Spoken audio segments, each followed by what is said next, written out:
Bonsoir Sophie.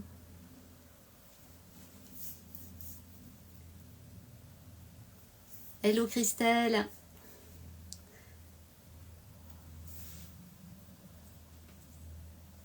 Bon, alors je vais commencer tranquillement pour laisser se connecter les personnes. Déjà, voilà. Salut Nico.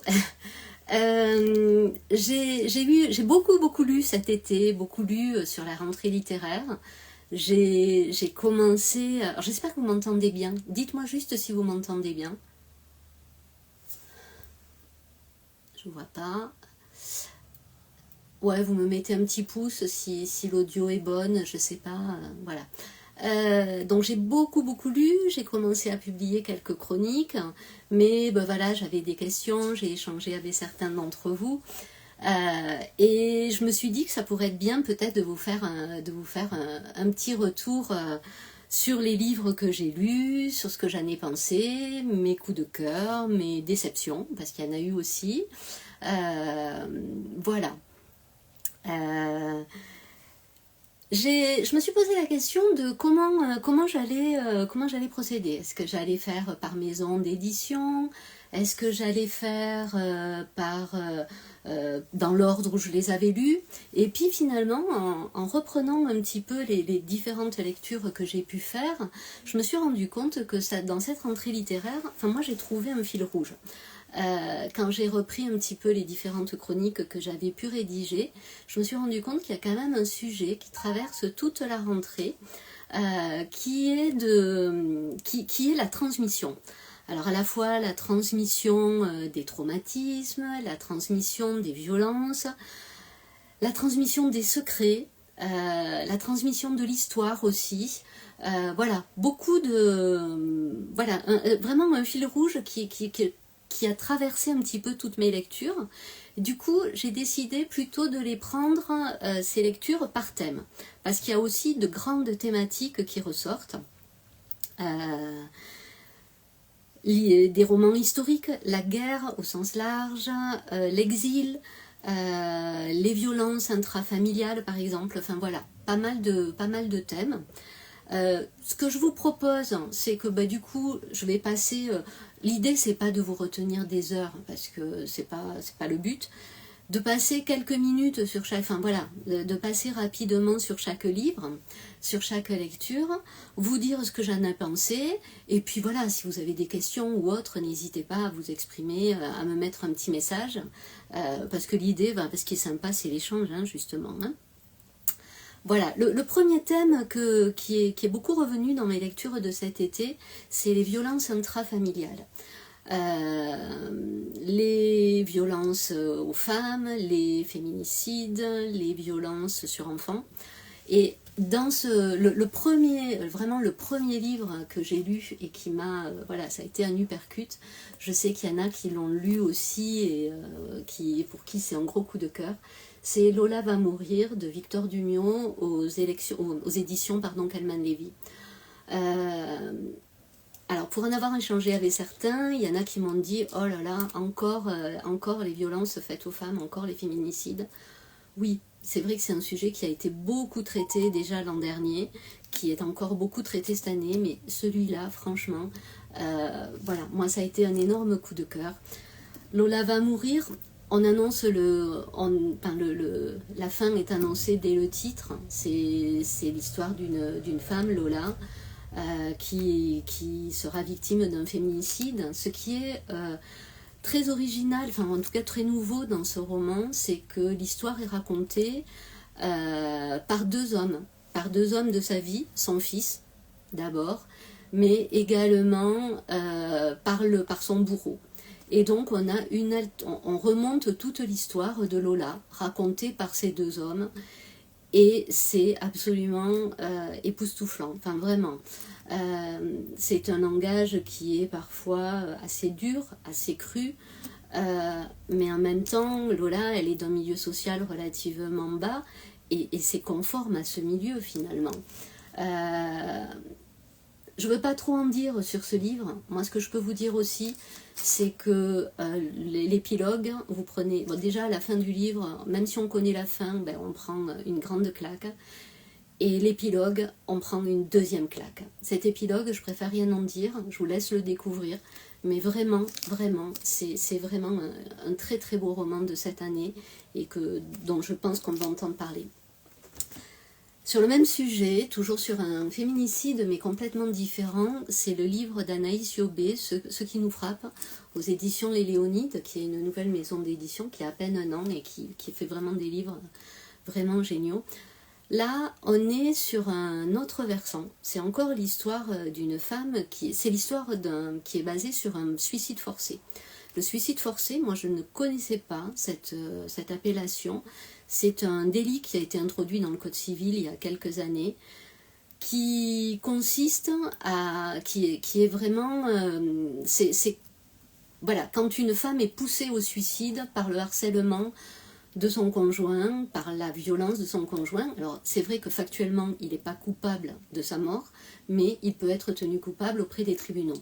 Et donc c'est l'histoire d'un procès, c'est l'histoire du procès de Charles Levin, un trentenaire bien sous tout rapport, après le décès de sa compagne Sarah.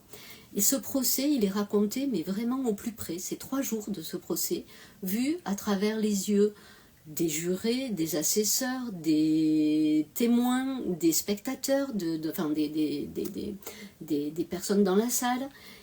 Et finalement, à travers ces différents regards, on se rend compte que ben, la vérité, elle est multiple et tout est dans la nuance. Et il est effectivement très très dur de juger réellement. Et finalement, c'est le lecteur qui est au final et le juré final. Et vraiment, c'est un bouquin qui m'a énormément plu, qui est un peu différent de ce que fait Anaïs Yobé d'habitude, puisqu'elle a écrit des romans qui se passent plutôt à l'étranger. Elle est journaliste à la base, je crois, mais vraiment très très beau roman, là encore, sur ce sujet difficile des féminicides. Dans les violences... alors si je vais trop vite, enfin j'ai vu quelques commentaires, je vois Maud qui dit oui, le suicide forcé, c'est le crime forcé, effectivement, ouais. Ah, salut, je vois chronique peinture livresque, ça me fait plaisir de te voir. Alors, je le mets à l'endroit. Un autre roman, alors là on est dans les violences intrafamiliales, on n'est pas forcément dans le féminicide, mais on est toujours dans ce thème, qui est aussi un autre livre qui va vraiment, vraiment faire parler beaucoup en cette rentrée. C'est Nous aussi d'Anne Godard, édition Actes Sud. Là, pour le coup, on est dans un tout autre milieu. On est dans les très très beaux quartiers de Paris. On est dans une famille bien sous tout rapport. On est dans le 5e, très bourgeois. C'est une grande famille. Ils habitent tous le même pâté de maison. Ils vont dans les belles écoles de Paris. Ils vont à Henri IV. Ils vont à la Sorbonne.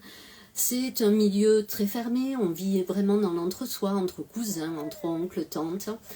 Et le début du roman, on a c'est un petit peu un kaléidoscope, on a un petit peu une vision de cette famille. Ben, elle raconte comment ils vont tous dans les mêmes écoles, comment ils vont tous, comment ils se retrouvent, comment ils vont tous en vacances dans la même maison, dans les Alpes, etc. Mais petit à petit, on se rend compte on sent qu'il y a quelque chose, on sent qu'il y a quelque chose qui cloche. Et vers le tiers du roman, il y a un événement traumatique qui touche cette famille. Et là, le roman bascule.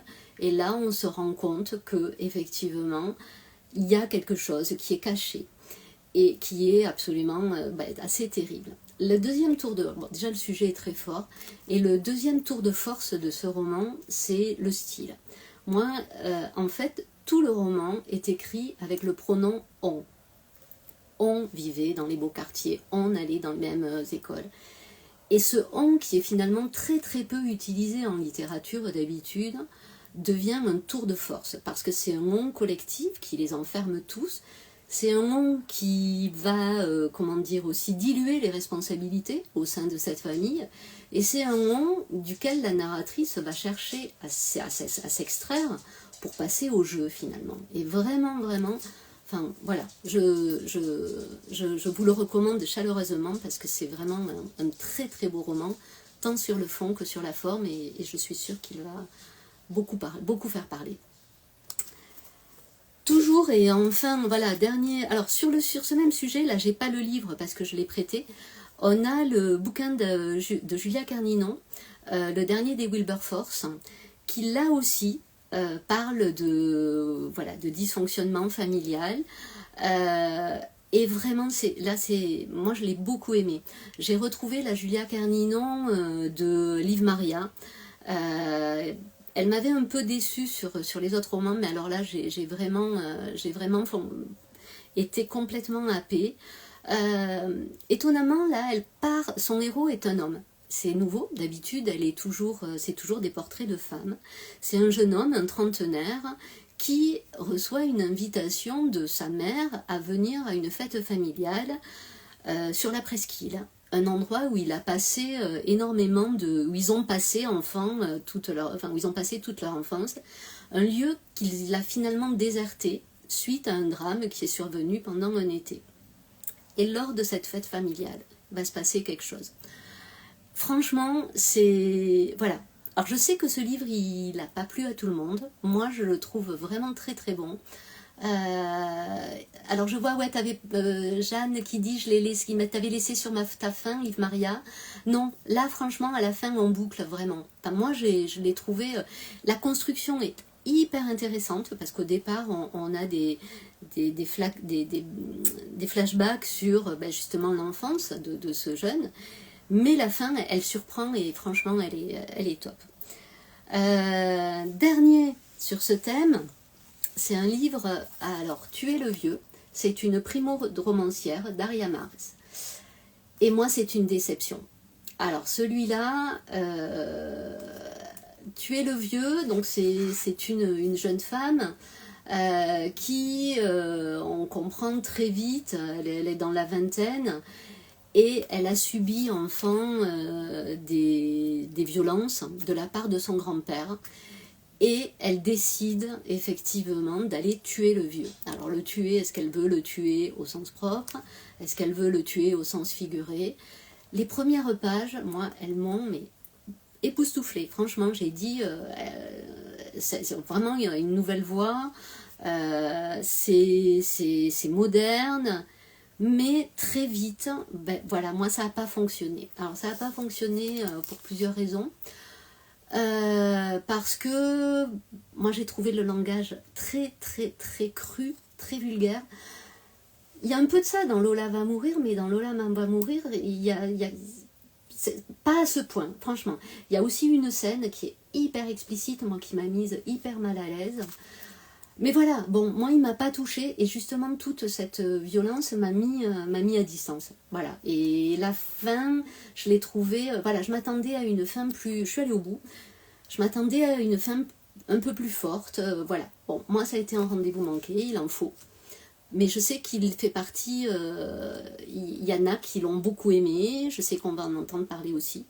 Voilà, c'est que mon sentiment et c'est purement subjectif. Le deuxième sujet, je sais pas, je vois qu'il y a des gens là, ouais, je vois quelqu'un qui me met, oui, que pour lui, que ça a été la même chose. Ouais, c'est un piège ce live, je suis désolée. C'est un peu le but de faire, voilà, j'espère que... le deuxième sujet qui revient énormément et pour lequel j'ai lu plusieurs livres, c'est la guerre. Voilà, la guerre au sens large, toutes les guerres, la guerre de 39-45, la guerre d'Algérie, voilà, et les récits historiques au sens large. Le premier est celui dont je veux parler et qui a été un gros coup de cœur. C'est le nouveau roman de Bérénice Pichat, Un marché noir. On est en 43, à Paris, au quartier des Batignolles. Et à Paris, en 43, les gens ont faim, les gens ont peur. Mais vraiment, la faim se fait ressentir parce qu'on manque de tout. Et on fait la connaissance de Servane. Servane, c'est une jeune fille de 17 ans. Qui est dans un milieu très modeste. Elle vit avec son beau-père. Elle elle est orpheline, elle vit dans un immeuble, l'ambiance de l'immeuble est extrêmement bien décrite. Il y a une concierge un peu revêche, mais vraiment, on sent que tout manque. Mais cette jeune Servane, ben voilà, elle est quand même encore en pleine dans sa jeunesse, elle a envie voilà. Et un petit peu par hasard, je vous laisserai découvrir comment, elle est recrutée dans un réseau pour faire du marché noir, c'est-à-dire aller chercher des nourritures à la campagne et les revendre un petit peu sous le manteau à Paris. Et donc on suit Servane, voilà, qui est enrôlée dans ce réseau. Moi j'ai retrouvé on retrouve dans ce livre vraiment la plume de Bérénice Pichat, qui est avec voilà, toujours très... elle va à l'essentiel, mais de suite on est immergé, on est dans l'ambiance. Et le deuxième héros, il y a deux parties dans ce roman. La première partie c'est Servane, et la deuxième partie c'est Paul. Paul, lui, c'est un ancien soldat, c'est un trafiquant. Lui, la guerre, ben, c'est le moyen de s'en sortir, de prendre une revanche. Il vend au plus offrant, quitte à vendre à l'ennemi. Voilà, il peut paraître un peu sans morale, mais en fait, on sent que c'est un gars ben voilà, qui a besoin, qui a une revanche à prendre aussi sur la vie. Et forcément, ces deux personnages, Servane et Paul, vont être mis, vont se retrouver. Et voilà, donc c'est la base du roman. Bérénice Pichat, dans ce livre, ben, au-delà de l'aspect hyper documentaire, mais qui est jamais lourd, on est très attaché aux deux personnages, et tout son livre, il est tout dans la nuance. Dans la nuance, dans cette zone grise, finalement, de l'occupation. Parce qu'on a tous tendance finalement, après coup, à réécrire l'histoire. Quand on connaît la fin, c'est facile. Sauf que là, on est vraiment... elle nous met vraiment en position de se dire, ben oui, mais finalement, qu'est-ce que j'aurais fait, moi, à ce moment-là? Et franchement, moi, j'avais adoré La Petite Bonne. Je me disais, est-ce que ce prochain livre va être à la hauteur? Moi, j'ai pratiquement plus encore aimé celui-là. Voilà, je vous laisse, je ne sais pas s'il y en a qui l'ont lu parmi vous, je sais que oui, j'ai vu quelques messages. Alors, il y en a qui ont préféré La Petite Bonne. Voilà, pour moi, franchement, il est à la hauteur. Voilà. Le deuxième livre, historique toujours sur cette période, que j'ai lu et dévoré, c'est Les filles du 9 juin. Le 9 juin, c'est le 9 juin 1944, à Tulle, en Corrèze. Et qu'est-ce qui s'est passé le 9 juin 1944 à Tulle? Vous avez peut-être des souvenirs de vos cours d'histoire. Moi, c'était quelque chose dont j'avais entendu parler. Il y a un épisode de la Seconde Guerre mondiale qui est les pendus de Tulle. Qu'est-ce que c'est les pendus de Tulle? C'est un épisode terrible, mais absolument terrible. La guerre est pratiquement à sa fin. Le maquis, très présent en Corrèze, a capturé une compagnie allemande, et en répression, les Allemands décident de rafler tous les hommes de la ville. Et parmi tous les hommes de la ville, pendant quelques heures, il y a une espèce de marchandage qui est fait. Ils font un tri assez sordide, et 99 hommes sont pendus dans la ville, aux réverbères, aux arbres, au balcon même de leur maison. Et ils sont restés, et ils les ont laissés accrochés pendant des jours et des jours. Je crois qu'il y a une réverbération avec ma lumière. Et donc, on suit, c'est le destin de, je ne me rappelle plus quel est son prénom, de la famille Chambel. En fait, le mari est pendu au balcon de la maison au moment même où sa femme Hortense accouche de leur fille. Et donc, ces filles du 9 juin, c'est d'une part la femme de cet homme, Hortense, comment elle va réapprendre à vivre ou essayer de continuer à vivre après ce traumatisme. C'est sa fille, quelques années plus tard, qui, elle, va se lancer dans une chasse aux nazis, parce qu'il faut savoir que les responsables de cette tuerie de Tulle n'ont jamais été inquiétés par la justice, ils ont échappé à tous les procès. Et c'est également la petite fille, qui, elle, dans les années 80, va vraiment essayer de travailler sur le devoir de mémoire, et faire en sorte que ce traumatisme, qu'on n'oublie pas ce traumatisme et que pareille chose ne se reproduise pas. C'est un livre très engagé, notamment elle parle voilà, de l'extrême droite qui finalement faisait partie avait soutenu la Gestapo, etc. Donc vraiment un très très beau roman, très dense, mais voilà, une magnifique histoire que vraiment je vous recommande. Coucou Stéphanie, ça me fait plaisir de te voir. Toujours dans la guerre.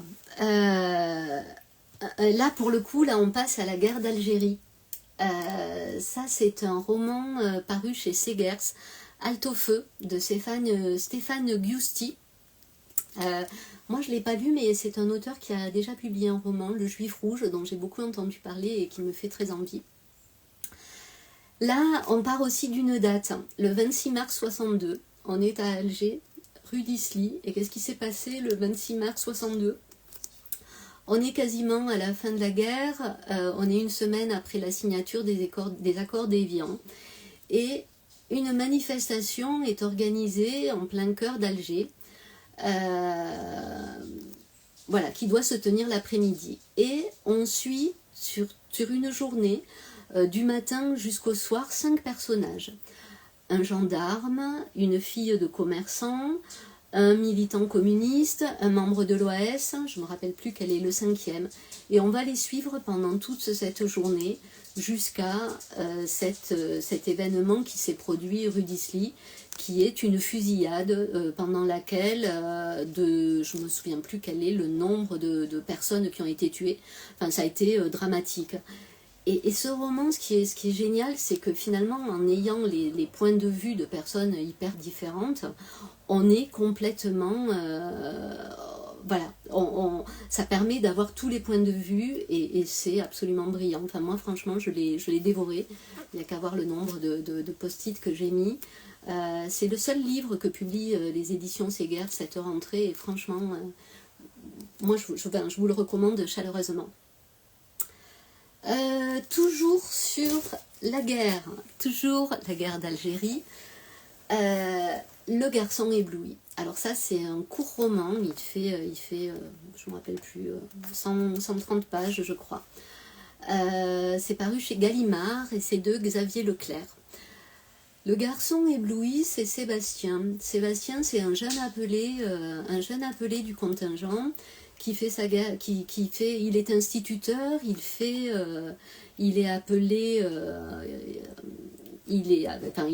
pendant la guerre d'Algérie, et alors qu'un village vient d'être détruit, bombardé au napalm, il recueille un jeune garçon, Idir, dans les ruines d'un village, et il demande à pouvoir s'occuper de ce jeune garçon. Et l'armée française, finalement, lui dit « Ok, par contre, tu pars dans le sud ». Et il est muté à Regan, dans le sud de l'Algérie. Et qu'est-ce qui se passe dans le sud de l'Algérie à ce moment-là? C'est les premiers essais nucléaires de la France. La France a réalisé ses premiers essais dans le sud algérien. Et les appelés du contingent, mais également les locaux, ont carrément servi de cobayes. Les soldats ont été envoyés au plus près de l'explosion et on leur a juste demandé de fermer les yeux, sans protection, sans rien. Et donc, des années plus tard, Idir, le fils de Sébastien, décide de se battre pour faire reconnaître ce drame, puisqu'il y a eu, le nombre de morts n'est même pas connu, tellement il y a eu tellement ça a été dramatique. Dans les 30 ans qui ont suivi, quasiment tous les soldats qui étaient sur place sont morts, et toutes les personnes, tous les locaux également, hein. Donc c'est vraiment... donc vraiment, un roman sur une page un petit peu méconnue de l'histoire que je vous recommande, mais alors sans réserve. Franchement, un très très beau roman. Je sais pas, je vois pas trop les commentaires, je suis désolée, je parle beaucoup. N'hésitez pas. Hop. Alors, toujours dans les romans historiques, là on n'est pas pendant la guerre, mais alors là aussi, un très très beau roman historique, on est chez Phébus cette fois. Des idées d'incendie d'Angélique Villeneuve. Moi, alors c'est une autrice que j'ai jamais lue, mais que je vais lire parce que vraiment j'ai adoré sa plume. On est là en 1910. C'est la crue du siècle et il y a la crue du siècle ouvre les portes d'un asile d'aliénés et 2 femmes s'échappent de cet asile. Alors on pourrait dire, moi quand j'ai lu la 4e et que je me suis dit oh, encore une histoire de femmes d'asile, pas du tout. Alors ça c'est vraiment le point de départ, mais parmi ces 2 femmes, il y a une jeune femme, enfin une femme non pas si jeune d'ailleurs, Polly, et on a l'appareil, on revient en arrière et on nous raconte, Angélique Villeneuve nous raconte l'histoire de Polly. C'est absolument magnifique, c'est l'histoire d'une femme, on est vraiment, alors qui je pourrais comparer, on est vraiment dans une vie âpre, difficile, on est vraiment dans une rugosité rurale, et c'est un portrait de femme forte, une femme qui va se battre, qui vient d'un milieu très pauvre, qui va subir vraiment des choses terribles, et pour autant mais on est pris d'une empathie terrible pour cette femme. Vraiment, alors là, celui-là, je l'ai dévoré quasiment d'une traite. C'est absolument magnifique et voilà, j'espère que celui-là aussi fera beaucoup parler parce que vraiment, ouais, très très bon, ouais, je vois Babette, excellent le Villeneuve, vraiment, oui, très très beau. Si je parle trop vite, n'hésitez pas, vous me dites, vous m'arrêtez, voilà. Roman historique, mais alors là, complètement différent. On est chez Philippe Ray, cette fois, le dernier présage de Victoria Woodhull, voilà, de Maxim Schwartz. Alors là, c'est un primo-romancier. Alors, je vais peut-être mettre un peu de lumière, je vous prie de m'excuser. Voilà, ce sera bien. J'ai commencé, il ne faisait pas nuit. Maxim Schwartz, c'est un tout jeune primo-romancier. Il a 27 ans. Il a envoyé son roman par la poste en janvier et il a le privilège de faire sa rentrée littéraire en septembre. Là, Victoria Woodhull, qui c'est une Américaine qui a été la première femme candidate à la présidence des États-Unis dans les années 30. Une femme, mais vraiment pas du tout conventionnelle, qui s'est battue pour le droit des femmes, qui a eu une vie absolument folle. Et on est à la fin de sa vie, elle se réveille un matin annonçant à son majordome et à sa femme de chambre qu'elle va mourir le soir même. Le majordome et la femme de chambre disent mais non, mais c'est pas possible, ah si c'est un... Et donc elle a un présage parce que son perroquet s'est échappé et donc ça veut dire qu'elle va mourir ce soir. Et donc toute la journée, ils vont essayer de déjouer ce stratagème, enfin ce présage, faire en sorte, et en même temps, ils vont raconter, là c'est pareil, ils vont raconter la vie de Victoria Woodhull. C'est un roman qui peut être un peu déstabilisant, parce que il n'est pas forcément chronologique, bon, sauf qu'on est sur une journée. Moi, ça m'a presque fait penser à une pièce de théâtre. On a une unité de lieu, une unité de temps, une unité de personnes. L'écriture, moi je l'ai trouvée flamboyante, très élégante, il y a beaucoup d'ironie. Franchement, voilà, un très beau premier roman. Il y a de l'humour, il y a de l'imagination, il y a même un peu de réalisme magique. Enfin voilà, c'est ouais, un livre assez surprenant, mais qui a su vraiment me plaire. Et oui, toujours de très belles couvertures chérées. Cette année, les 3 sont magnifiques, voilà, très colorées, très belles. Voilà pour les récits historiques, même s'il y en a un que j'ai classé, il y a 2 romans qui m'ont... Alors là, ça a été 2 énormes coups de cœur, et ils ont en point commun un sujet qui est le thème de l'exil. Le premier, et là c'est pour ça qu'on rejoint aussi le côté historique, alors celui-là, j'ai pas la vraie couverture parce que j'ai une épreuve non corrigée, parce que je l'ai eu dans le cadre du prix FNAC, c'est le livre de Marion Brunet chez Albin Michel, Ne cherche pas le chaos. pourquoi je parle d'historique? Parce que là, et ça rejoint un peu la guerre aussi, puisque là, on fait la connaissance de Pablo. Pablo, c'est un exilé chilien. Pendant la dictature de Pinochet, il a été emprisonné. Et quand il est sorti de prison, il a décidé de fuir son pays, de partir. Il est arrivé en France et il a décidé de se reconstruire en France. Il a rencontré sa femme, il a eu une fille, Victoria, et il a toujours refusé de parler de son passé.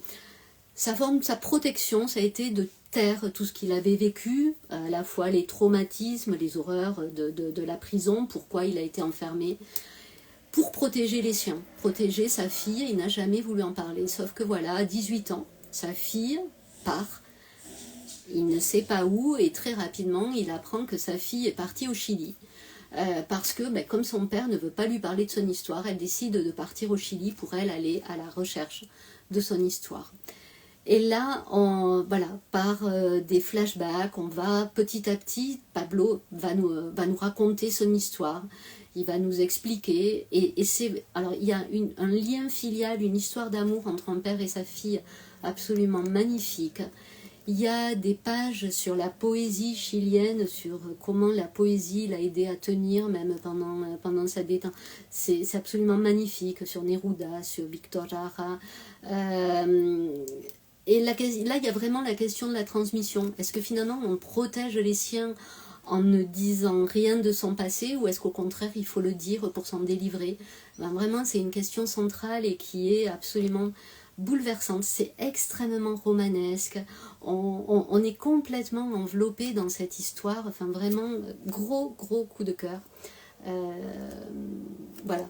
Je suis contente, il fait partie des 5 finalistes du prix FNAC et franchement c'est mérité. Et mon deuxième énorme coup de cœur, vous n'avez pas pu le rater si vous suivez mon compte, c'est le bouquin de Télisson Aurélien, C'était ça ou mourir. Télisson Aurélien, c'est un Québécois d'origine haïtienne, et C'était ça ou mourir, c'est un bouquin, moi, qui m'a fracassé le cœur, qui m'a laissé en miettes. Je crois que ça faisait des années, vraiment, que je n'avais pas lu un livre qui m'avait autant plu. Alors, vous voyez, j'ai l'habitude de mettre des post-it. Je crois que j'aurais pu en mettre à toutes les pages. Tellement il m'a bouleversée. C'était ça ou mourir, c'est l'histoire de Jonas d'Orléans. Jonas d'Orléans, on pourrait dire que c'est un migrant. Moi, je préfère dire que c'est un homme digne. C'est un homme digne, c'est un homme qui a dû quitter, qui vivait en Haïti, qui a été obligé de quitter sa maison parce que les bandes,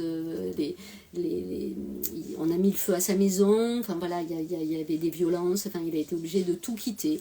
Et il a tout quitté avec un sac Carrefour dans lequel il a mis son diplôme, un recueil de poèmes, un slip propre, un demi-savon, et je sais plus, et une photo de sa mère.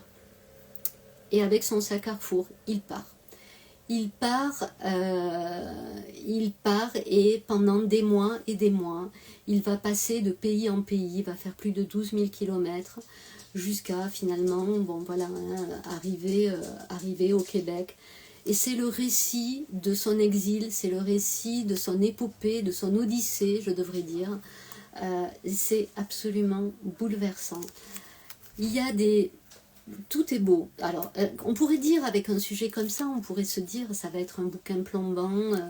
Pas du tout. C'est un bouquin qui est lumineux, qui est... si vous avez lu ma chronique, le mot qui revient le plus dans ce livre, c'est le mot rire. Dès les premières pages, il dit « on a brûlé ma maison et j'ai ri ». Et ce rire, on sent que c'est ce qui lui permet de rester un homme, c'est ce qui lui permet de dénoncer l'absurdité de ce qu'il vit, et c'est ce qui lui permet de garder sa dignité finalement. Il y a des pages, j'aurais pu vous en lire des passages et des passages, tellement il y en a. Télisson Aurélien, il a écrit des poèmes avant, et on sent quelque part un petit peu cette poésie dans les phrases qu'il emploie. J'ai quand même envie de vous lire juste un passage qui pour moi est le plus bouleversant. On parle souvent des migrants comme de chiffres, de vagues, de crises. On dit il y en a trop. ça coûte cher, ce n'est pas le bon moment. Mais jamais on ne dit ce sont des gens, des hommes, des femmes, des enfants, des noms, des voix, des regards, des vies. Et moi, je veux dire à ceux qui me lisent, ne vous méfiez pas trop vite de ceux qui, comme moi, arrivent essoufflés. Ils ont simplement couru plus longtemps que vous.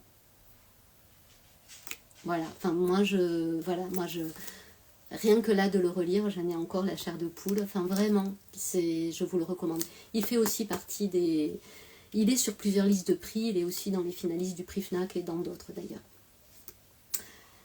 Voilà. J'ai un autre gros coup de cœur que j'ai lu récemment. Là, on est plutôt sur le thème des récits ou voilà. C'est un livre qui est relativement inclassable, qui est un roman. C'est Mon corps donné pour vous de Marwan Essadek, chez Noir sur Blanc. Alors ça, c'est un bouquin absolument incroyable. On est en 1923 à Charlottesville, en Virginie, et on fait la connaissance de Carrie. Carrie Buck, qui est une jeune femme de 18 ans, qui à 3 ans a été enlevée à sa mère parce que sa mère ne pouvait pas s'en occuper. Elle a été placée chez un couple de personnes qui s'en sont occupées, sauf qu'à 18 ans, suite à un viol, elle tombe enceinte et les personnes qui décident de la placer dans une institution. Et pas n'importe quelle institution, une institution qui s'appelle la colonie. Et la colonie, en fait, c'est un endroit où on mettait les faibles d'esprit, les débiles, les morons, comme il les appelait. Et en fait, ce roman, il alterne entre la vie de Carrie, voilà, qu'est-ce qui lui arrive, et le récit de toutes, de toutes les théories eugénistes, parce que c'est bien le mot, qui ont fleuri aux États-Unis des années 10 aux années 30. Ce que j'ai appris dans ce livre, c'est que les États-Unis ont énormément pratiqué l'eugénisme. On savait qu'ils avaient pratiqué la ségrégation, mais ils ont aussi pratiqué, théorisé l'eugénisme, et notamment vis-à-vis des personnes considérées comme faibles d'esprit. Pour être considéré faible d'esprit, il suffisait d'être un petit peu, d'être pauvre, d'être marginal, et c'était absolument terrible. Franchement,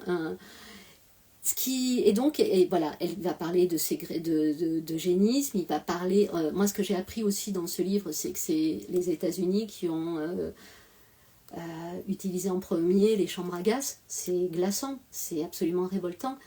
Ce qu'il faut savoir aussi, c'est que toutes ces théories eugénistes, elles ont largement inspiré les nazis, qui se sont appuyés sur les thèses de ces politiques, philosophes, scientifiques qui ont déployé toutes ces théories dans les années 20. Voilà, franchement, d'un sujet lourd, ça se lit, mais alors vraiment, on ne peut pas le lâcher. Il y a énormément de tendresse quand il parle de Carrie, de sa famille. Et en même temps, ce qui m'a plu, c'est qu'il y a un côté effectivement très documenté, mais jamais lourd, lorsqu'il aborde un petit peu toutes ces théories. Il y a énormément d'ironie. Franchement, c'est un très bon... c'est un premier roman, il est universitaire, je crois, Marwan Essadek, mais alors franchement, un coup de cœur. Très beau livre. Dans les récits, là je vais pas forcément m'y appesantir parce que j'ai pas les livres, alors soit je les ai prêtés, soit je les ai... Ouais. Alors, il y a Le Nénuphar, Au bruit du monde.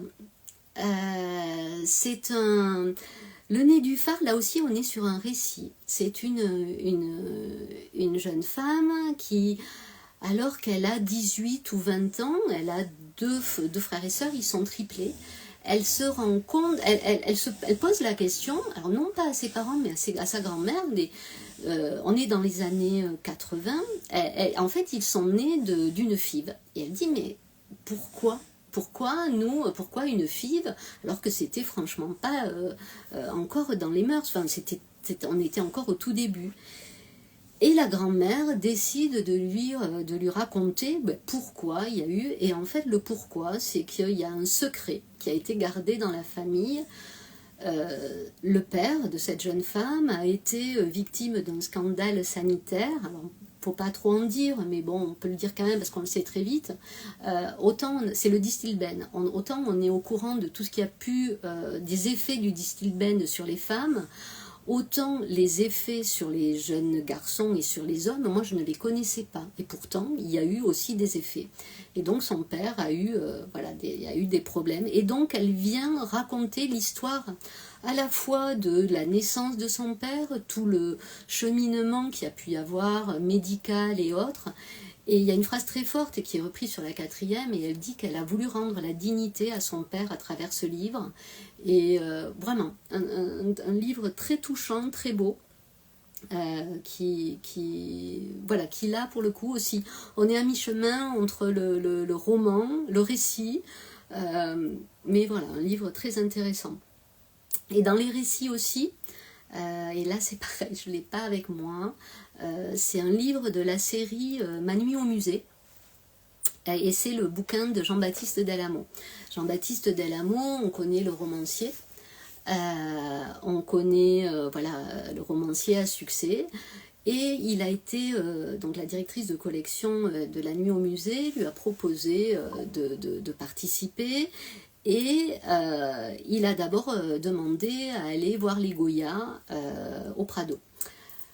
Le Prado finalement n'a pas donné suite, mais il a quand même, il est allé dans une église qui est dans la banlieue de Madrid, où il y a un plafond peint par Goya. Et en fait, étonnamment, cette nuit au musée, il en parle très peu. Et tout ce livre est au contraire l'occasion pour lui de parler de quelque chose d'extrêmement intime, qui est une maladie qu'il a eue et qui, pendant de nombreuses années, une maladie auto-immune. Et il se livre avec une franchise, sur cette maladie, il a aussi énormément de pages sur le couple, sur un petit peu sa famille. Et en fait, quand on a déjà lu Jean-Baptiste Delamo, à travers tout ce qu'il livre, qui est finalement extrêmement intime, on retrouve un petit peu toutes les lignes forces de ses romans, cette violence qui ressurgit, et c'est absolument lumineux. Enfin, franchement, moi, j'ai pas aimé tous les livres de La nuit au musée. Il y en a qui m'ont plus ou moins plu, mais celui-là, franchement, gros coup de cœur. Je vois Pierre aussi, gros coup de cœur. Ouais, très très beau. Hein. Un récit extrêmement personnel. Et étonnamment, finalement, alors, il y a énormément de parallèles avec... Alors, c'est les peintures noires de Goya dont il parle, et donc cette noirceur répond à la noirceur qu'il a finalement en lui, et voilà, très très intéressant. Alors vous allez me dire, beaucoup de livres lourds, ou des sujets pas évidents.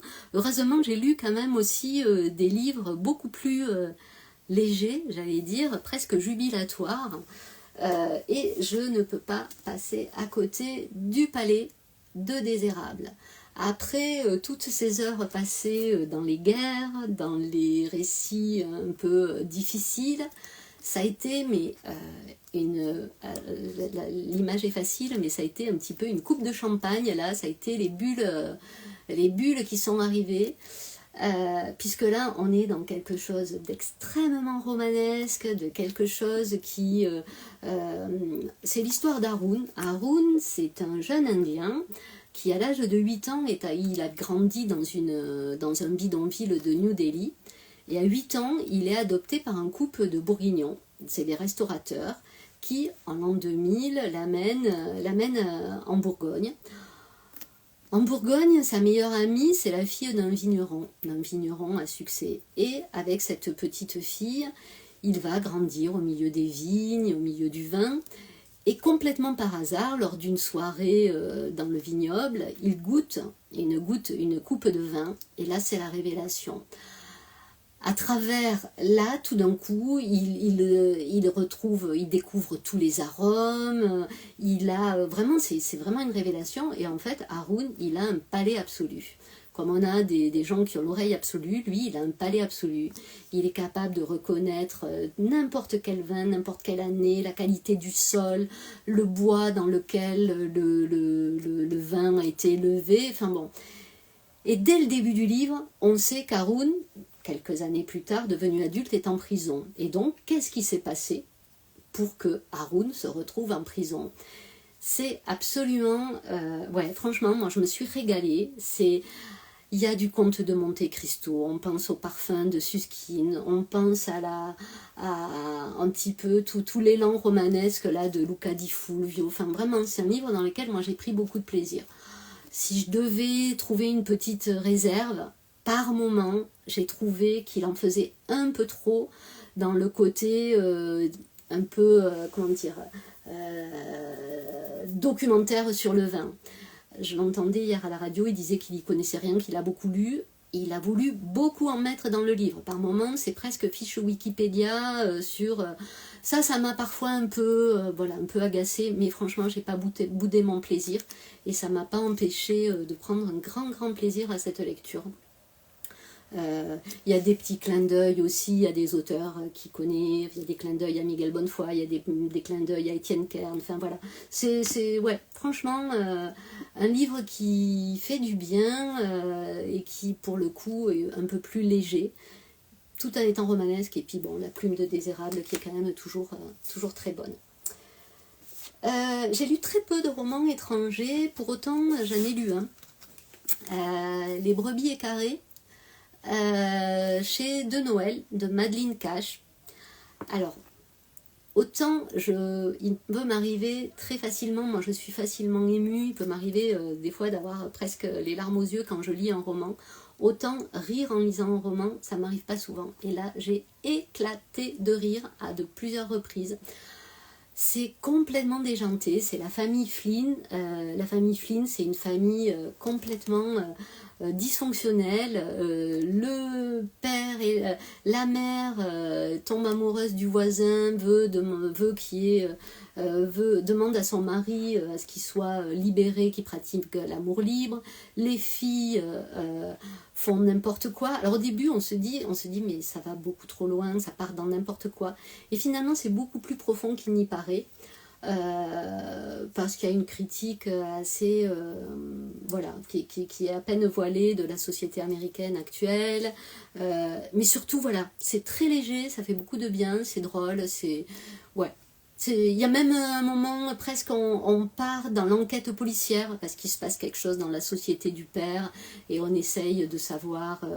Ça s'appelle Les Brebis Égarées, c'est de Madeleine Cash et c'est aux éditions de Noël. Voilà, ouais, franchement, j'ai passé un bon moment. Ce que j'ai fait aussi, c'est que j'ai essayé de vous prendre des livres un peu de plein de maisons d'édition pour avoir quelque chose d'assez éclectique.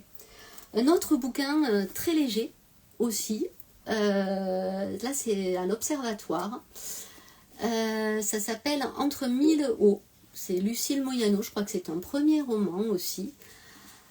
Là c'est pareil, c'est un livre, je l'ai commencé, je ne savais pas du tout de quoi y retourner, et finalement, ben voilà, là on suit une jeune femme qui vivote, elle est en couple et elle veut pas d'enfant. Elle, voilà, c'est vraiment son truc. Son mari, enfin son conjoint, lui aimerait bien, mais bon, elle vraiment, elle veut pas. Et leur proche voisine, c'est un couple de femmes et ces deux femmes demandent au mari, donc au conjoint de, je me rappelle plus comment elle s'appelle, Jacinthe, d'être donneur pour qu'elle puisse avoir un enfant. Et c'est le début un petit peu ben voilà, d'un questionnement, parce que forcément elle veut pas, mais pourquoi il va donner son sperme à ses filles, et alors il va devenir père, alors qu'elle ne veut pas être mère. En même temps, elle a des parents qui sont enfin une mère qui est complètement loufoque, enfin bon voilà. Alors c'est pas le roman du siècle, on peut pas dire que ce soit, mais franchement, moi j'ai pris plaisir. Et voilà, ça fait du bien aussi de temps en temps d'avoir des choses un petit peu plus légères. Ouais, franchement, je sais pas s'il y en a qui l'ont lu, Babette ou autre, enfin, mais moi j'ai bien aimé. Voilà, voilà. Je veux pas non plus vous retenir trop longtemps, donc j'essaye de pas durer trop longtemps. J'ai lu 2 bouquins qui peuvent se rapprocher, alors polar, thriller, parce que moi j'aime bien aussi. Et le premier, celui-là forcément, Vera Buck, aux éditions Gallmeister, Un sombre été. Vera Buck, elle a écrit déjà 2 autres romans, toujours chez Gallmeister. Les enfants loups, La cabane dans les arbres. C'est une autrice allemande et qui a un sens du suspense, un sens de l'intrigue absolument fou. Les enfants loups, ça se passait en Allemagne, je ne me rappelle plus, dans les montagnes. La cabane dans les arbres, ça se passait en Suède. Là, on est en Sardaigne. Et l'héroïne, c'est une jeune architecte qui décide d'acheter une maison dans un village abandonné en Sardaigne, une maison qu'elle achète pour 1 euro, parce que la Sardaigne a décidé de réhabiliter des territoires abandonnés, et elle décide d'aller acheter une maison. Tout pourrait bien se passer, sauf qu'évidemment, les choses sont bien moins simples. Il commence à y avoir des choses étranges dans le village, les cloches se mettent à sonner. Il y a différentes... Et donc, on est parti pour une enquête absolument prenante. Si vous aimez les bons polars, si vous avez envie d'être dépaysé, franchement, allez-y, les yeux fermés, il est excellent. Aude qui me dit oui, l'atmosphère elle est très bien faite. Oui, il y a une atmosphère absolument dingue. On est pris dans cette on est dans ce village sarde, franchement vraiment très bien. Et à propos d'atmosphère, et voilà, c'est un bouquin là qui est à la Manufacture de livres, Aride de Hugo de Gregorio. Là c'est un primo-romancier. Alors là, c'est un bouquin absolument inclassable que j'ai absolument dévoré. Là, on est dans une petite ville aux États-Unis qu'on imagine dans un coin paumé de l'Arizona. Il fait une chaleur à crever, il fait presque 50 degrés. Et un jour, en 82, c'est la fin du lycée, c'est la fête du lycée. D'habitude, les lycéens font toujours une fête, sauf que la fête, cette année-là, dégénère. Les lycéens pètent les plombs, c'est la débandade, ils mettent le village à sac, ils s'en prennent aux habitants, ils partent dans le désert et ils disparaissent. 100, 100 et quelques lycéens disparaissent du jour au lendemain. Alors on se dit, mais qu'est-ce qui se passe? Qu'est-ce qui s'est passé? On les recherche et on ne sait pas ce qui s'est passé. 20 ans plus tard, on revient dans cette ville avec toujours cette ambiance très lourde et à nouveau un été de canicule. Il y a 2-3 personnes dans cette ville qui n'ont jamais baissé les bras, qui ont toujours cherché à comprendre, alors que tout le monde finalement a fait son deuil. Il y a un shérif, il y a deux autres personnages, et ils décident de réouvrir l'enquête et de chercher qu'est-ce qui s'est passé avec ces jeunes. Sur une base de thriller, on est vraiment là. Là, ce bouquin, c'est un bouquin d'atmosphère. Ça pourrait être un bouquin écrit, là, pour le coup, chez Gallmeister. Ça pourrait être du nature writing. C'est absolument incroyable. J'ai eu peut-être un petit peu de mal à y rentrer au départ, mais alors après, on ne peut plus le lâcher, franchement. Un très chouette premier roman. Voilà. Il vient de sortir, on n'en a pas beaucoup entendu parler, mais vraiment, je pense que il vaut le coup de s'y pencher. Qu'est-ce que j'avais prévu encore de vous parler? Après, il y a les bouquins, j'allais dire un petit peu les attendus, quoi. Enfin, les attendus, c'est les livres dont les auteurs ont déjà écrit des livres. Le premier, c'est pareil, j'en avais parlé, c'est Le pays des étés de Pierre Hadrian. Pierre Hadrian, c'est, pour ceux qui s'en souviennent, c'était un bouquin qui était sorti, il avait écrit déjà un livre il y a 2-3 ans, c'est Que reviennent ceux qui sont loin, où il racontait ses étés dans la grande maison, une maison familiale en Bretagne, un très beau roman où il racontait un mois d'août, où il revenait dans la grande maison avec les cousins, les cousines, la grand-mère, etc. Et là, on revient dans la grande maison, 3 ans plus tard, sauf que la grand-mère est décédée et il va falloir vendre la grande maison. Et donc là, on est vraiment toujours pareil, dans un roman avec une ambiance très douce, très mélancolique, sur qu'est-ce qui reste finalement des souvenirs quand on doit se séparer de la maison de famille. Qu'est-ce qui reste quand la maison elle est vendue, que on la reconnaît plus. C'est vraiment un très joli roman qui, quand les choses changent, il y a le réchauffement climatique qui arrive en Bretagne, il y a le péril écologique, enfin, il y a beaucoup de sujets, mais on retrouve vraiment la même tonalité que dans Que reviennent ceux qui sont loin. Et ouais, un très très joli roman que je vous recommande également. Le 7e siffleur de Colin Niel. Colin Niel, moi je l'ai découvert avec ce livre, il en a écrit d'autres. Là, c'est un roman, il y a 3 lieux, on est dans les Highlands en Écosse, on est en baie de Somme en France, et un petit peu plus tard au Maroc. Et dans les Highlands, on suit une famille une famille de fermiers, et sur leur terre, il y a bien niché un oiseau qui est menacé. Et il y a une jeune chercheuse qui vient les solliciter pour qu'on puisse mettre en place des mesures pour sauver un petit peu, préserver en tout cas cette espèce. Et le mari, lui, veut pas en entendre parler, et la femme décide, elle, tant pis. C'est un petit peu sa première rébellion, aller à l'encontre des décisions de son mari, de s'affirmer pour essayer de sauvegarder cette espèce. Et sur ce postulat, il y a vraiment un portrait de femme magnifique. Et là aussi, on est dans une histoire de transmission.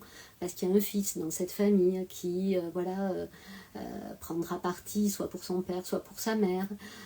En baie de Somme également, il y a un chasseur qui lui tue d'habitude cet oiseau. Et avec son petit-fils qu'il veut initier à la chasse, est-ce que le petit-fils va suivre également la tradition familiale? Franchement, c'est un très très joli livre, qui est aussi dans un petit peu comment dire, ça y est, je cherche mes mots. Un petit peu, on est dans la défense de l'écologie, on est dans un rayon d'atmosphère, vraiment un très joli livre. Voilà. Qu'est-ce que j'ai? Voilà, puis je vais finir peut-être avec celui-là. Puis ce sera l'occasion peut-être, parce que j'en ai commencé d'autres, mais ce sera peut-être l'occasion de refaire si ça vous dit. Le dernier dont je vais vous parler, c'est La pianiste, Isabelle Amonou. Isabelle Amonou, c'est une autrice que j'avais beaucoup aimée, qui avait écrit un premier livre il y a 3 ans, je crois, 3-4 ans. Ça y est, j'ai oublié le titre. Je l'ai plus. Je sais plus. L'enfant rivière, voilà. Là, c'est la pianiste, donc c'est Jeanne, une concertiste à succès qui fait des concerts partout dans le monde, qui, lors d'un soir en voiture avec son conjoint, ils ont un accident de voiture, un accident très grave, un accident suite auquel elle est amputée du bras droit. Donc, une pianiste à succès, plus de bras, plus de piano, pour elle, la vie s'arrête. Elle vit très très mal, et on le comprend, cette mutilation. Et furieuse, elle n'arrive pas à pardonner à son conjoint. Elle décide de partir. Elle a hérité, son père vient de mourir, elle a hérité d'une petite maison en Bretagne, je crois. Et elle décide d'aller se réfugier dans cette maison. Et c'est toute l'histoire de la reconstruction de cette femme, petit à petit. Et c'est magnifique, vraiment. C'est un très joli roman qui est traversé de musique, forcément. Voilà. C'est un peu long peut-être, voilà. Si je devais faire une réserve, voilà. Je pense que, parce qu'il est quand même, c'est un beau bébé, hein, il fait 400, presque 450 pages. Je pense qu'on aurait pu en enlever un petit peu, mais franchement, un très très joli portrait. Voilà, parce que comment, comment de cette colère, elle arrive à finalement à faire une force, et comment elle trouve la force de revenir à la vie, voilà. Voilà. Je sais pas si... je vais pas... Voilà, je m'étais donné à peu près 1 heure. Je vois que j'ai tenu mon délai. Je sais pas ce que vous avez pensé. S'il y a des livres qui vous font envie, voilà, n'hésitez pas, dites-moi ce que vous avez pensé de ma présentation. Ah, j'en ai oublié un. Et oui, parce que je ne l'ai pas pris avec moi. C'est Roche Brune de Sophie d'Ivry. Sophie d'Ivry, voilà, elle aussi c'est une autrice qui est pas mal attendue en cette rentrée, et c'est un bouquin là que j'ai fini hier ou avant-hier et que j'ai vraiment bien aimé. On est là pour le coup, on suit un couple, c'est c'est une famille recomposée. Je me dépêche, je vous fais juste sur Roche Brune parce que c'est vrai qu'il est pas mal. C'est une famille recomposée, ils ont raté leurs vacances d'été et là ils se disent bon, les vacances de Toussaint il faut les réussir, on part à la montagne, ils louent une maison à la montagne, ils partent à la montagne. Et forcément, les vacances ne vont pas se passer aussi bien que prévu. Et c'est jubilatoire. Elle croque les personnes, mais avec une acuité. C'est absolument génial. On est presque dans le thriller parce qu'il y a une tension qui s'installe. Franchement, top. Voilà. Ben merci. Je vois plein de merci. Merci Nicolas, merci Fabienne, merci Babette, merci Stéphanie. Alors, Ce qui dort sous le camélia, je ne l'ai pas lu encore. Ça me donne envie. Merci Flo aussi. Merci Coralie. Alors, puisque Coralie est là, moi je voulais vous montrer quelque chose. Vous avez vu mon beau panneau derrière, parce que Les Plumes du Hérisson, c'est mon club de lecture. Et c'est les secrets... moi je ne me rappelle plus ton compte, Coralie, au secours. Mets-moi un petit mot que je vois ton nom. Les secrets de campagne. Une amie, collègue qui m'a fait ce magnifique tableau. Elle fait plein de belles choses. Je vous mettrai son site pour aller voir tout ce qu'elle fait. C'est absolument magnifique. Merci Coralie. Merci Delphine. Merci Raphaël. Voilà. Si ça vous a plu, et quand j'aurai un peu avancé dans mes lectures, si vous voulez, je pourrais refaire, si ça vous plaît. N'hésitez pas à me dire. En tout cas, moi j'y ai pris plaisir, et voilà. Merci. L'Inconnu du quai de Javel, non, je ne l'ai pas encore lu. Merci Christelle. L'Inconnu du quai de Javel, il fait partie des livres que j'ai envie de lire. Voilà, peut-être pour la prochaine soirée. J'en ai pas mal là qui m'attendent. J'ai encore plein de belles choses. J'ai 2 autres livres chez Philippe Ray. J'ai un livre, j'ai le 2e aussi, le premier roman Aux Avril, qui me plaît beaucoup, qui a l'air top. Je vois pas là parce qu'ils sont un peu loin de moi. Non, mais j'ai encore plein de belles choses à vous dire. Et si vous avez des recommandations, Joseph dans la nuit, je l'ai pas lu. Merci Bénédicte Dupré-Latour, votre livre est prévu dans mes lectures aussi. J'ai pas eu le temps encore. Mais merci en tout cas. Et j'ai vu tout à l'heure passer Marouane et Sadek. Merci. En tout cas, bravo. Nina Bouraoui, oui Pierre, je sais qu'il faut que je le lise. J'ai lu Minotaure aussi de Boris Bergman, qui là je l'ai fini dans la soirée. Magnifique. Pourtant, je suis pas fan d'autofiction et c'est un très beau roman. Voilà, merci à tous. Belle soirée. Merci encore de votre présence. C'était super agréable. Et puis, je vous dis à bientôt. Bye bye.